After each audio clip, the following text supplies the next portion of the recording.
Chinese बहू हमारी याद तो है ना आपको? भूले तो नहीं ना?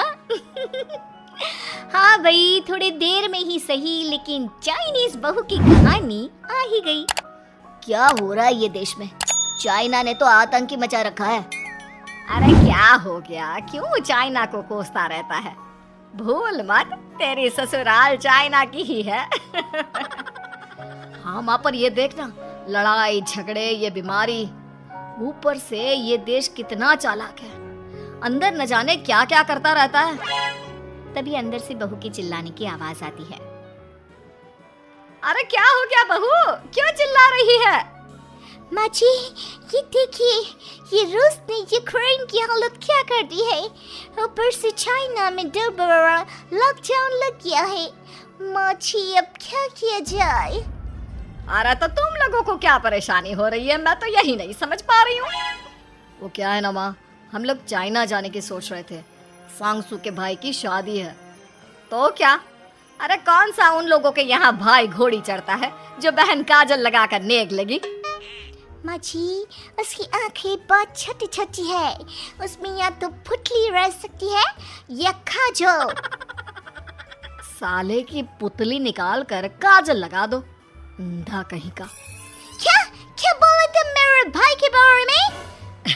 अरे नहीं नहीं बहू, वो तो बोल रहा था कि तुझे नेग मिल जाएगा। बहन है ना तो उसकी। नहीं नहीं माँ जी, मैं सब समझती, ये मेरे भाई का मजाक बनाते रहती। कितना सीधा है मेरा भाई, बिल्कुल छिपकली जैसा। नहीं नहीं बहू, सीधा गाय जैसा होता है। सही पकड़े हैं माँ जी। हाँ, तो मेरे भाई की शादी है, मैं चाइना जरूर जाऊंगी। तभी एक पड़ोसन आ जाती है।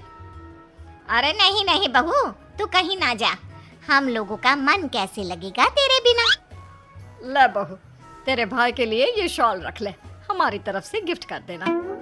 अरे सब कितने अच्छे हैं, मेरी चाइनीज बहू को कितने प्यार से तुम लोगों ने एक्सेप्ट कर लिया।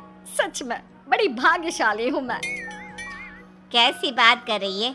ये तो हम लोगों के देश की एक खूबसूरती है कि हर किसी को दिल से अपना लेते हैं, बस वो भी दिल से हमें अपना समझे। कैसी बात कर रही है आंटी जी?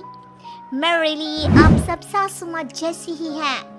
मुझे भारत बहुत अच्छा लगता है, ये सबसे अच्छा देश है, मेरा भारत महान।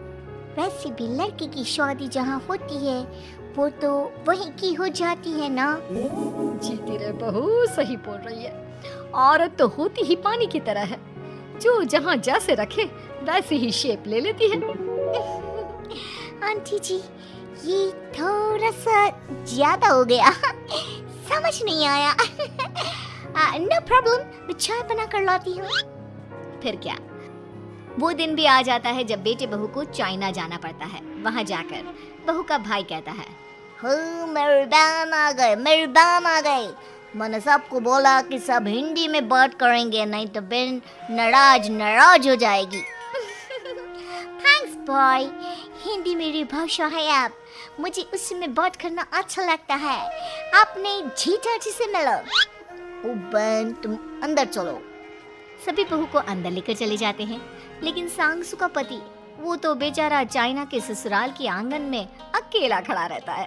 काफी देर तक जब कोई उसे नहीं पूछता तो वो माँ को घर पर फोन करता है। हाँ बेटा, पहुँच गए ना कुशल मंगल? हाँ माँ, लेकिन सांगसू पता नहीं कहाँ है, वो तो अंदर गई है, तब से बाहर आई ही नहीं। अरे कैसी बात कर रहा है? तो तू अंदर चला जा, तू बाहर क्यों है? अरे दामाद है तू वहाँ का, उन लोगों ने तुझे बिठाया, चाय पानी कुछ नहीं पूछा? नहीं ना माँ। तभी सामने से सांगसू आती है। क्यों आप अभी तक तैयार नहीं हुए? और ये बैग लेकर क्यों कमरे से बाहर आए? इसे वहीं रख देती। कमरा? कौन सा कमरा? अरे कैसी बात कर रही हो? जब से तुम अंदर गई हो मैं बाहर ही तो खड़ा हूँ। बहू को बहुत हैरानी होती है और गुस्सा भी आता है। तभी उसका भाई और माँ आ जाते हैं। और सांगसू, अंदर खाना लग गया है, पहले ये बताओ कि मेरे पति को किसी ने खाना या पानी क्यों नहीं पूछा? वो भारत से ससुराल पहली बार आया है, वो भी मेरे कहने पर। उनकी इज्जत क्यों नहीं की? देख बेटी, तूने जबरदस्ती जिद में शादी की थी तो हम लोगों ने कर दी, लेकिन अब तुम ये सोचो, पूरी चाइना में मैं इस इंडियन को अपना दामाद बताऊं?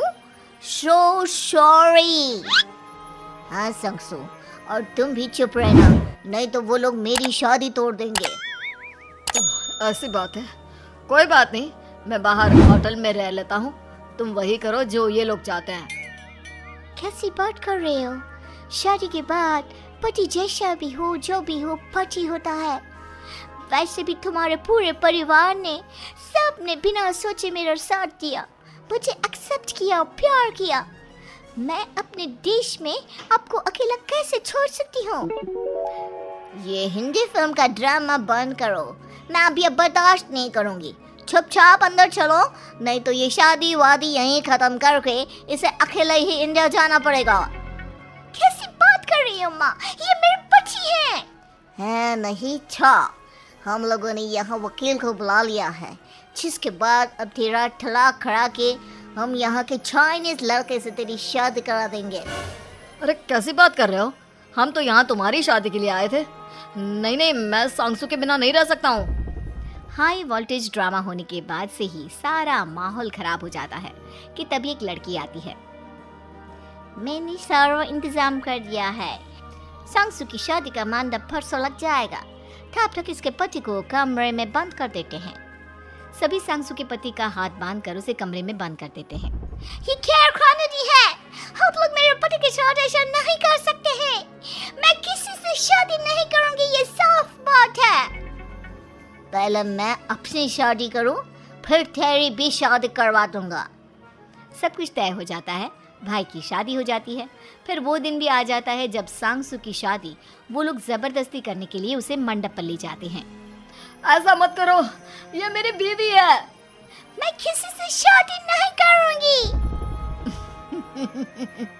कैसे नहीं करेगी शादी? शादी तो तेरा बाप भी करेगा। हो, मैं करूंगा शादी। प्लीज कोई मेरी शादी किसी अच्छा औरत से करवा दे। चुप, बिल्कुल चुप। फिर माँ सांगसू और उसके पति से कहती है, तुम लोगों का बच्चा मेरी कैद में है, अगर तुम लोगों ने कोई भी होशियारी की तो मैं इस बच्चे को मार दूंगी। दोनों माँ का रूप देखकर हैरान हो जाते हैं। बच्चे की खातिर दोनों शांत हो जाते हैं और शादी की रस्में शुरू हो जाती है कि तभी सांगसू की सास पुलिस के साथ आ जाती है। माँ, सरसू माँ आ गई, मेरी माँ आ गई। माँ प्लीज हम लोगों को बचाकर वापस ले चलो। पुलिस सभी को गिरफ्तार कर लेती है। बेटी के बच्चे को मारने की धमकी तो कोई चुड़ैल ही दे सकती है। अरे तो ये चुड़ैल ही तो है। ये सही बोल रहे हैं, ये औरत किसी चुड़ैल से कम नहीं है। तभी उन लोगों का बच्चा भी आकर सांगसू के गले लग जाता है। माँ, तू सही समय पर आ गई, लेकिन तुझे कैसे पता चला कि यहाँ ये सब हो रहा है? बेटा, ये चाइनीज लोग ना होते ही धोखेबाज हैं। इन लोगों पर मुझे भरोसा नहीं था, इसलिए मैंने तेरे फोन को हमेशा के लिए मेरे फोन से अटैच कर दिया था, जिससे तेरे आसपास होने वाली सारी बात मैं सुनती रहूं। उस दिन भी मेरी तेरी बात हो रही थी तो तेरा फोन ऑन था, मैं सब समझ गई थी।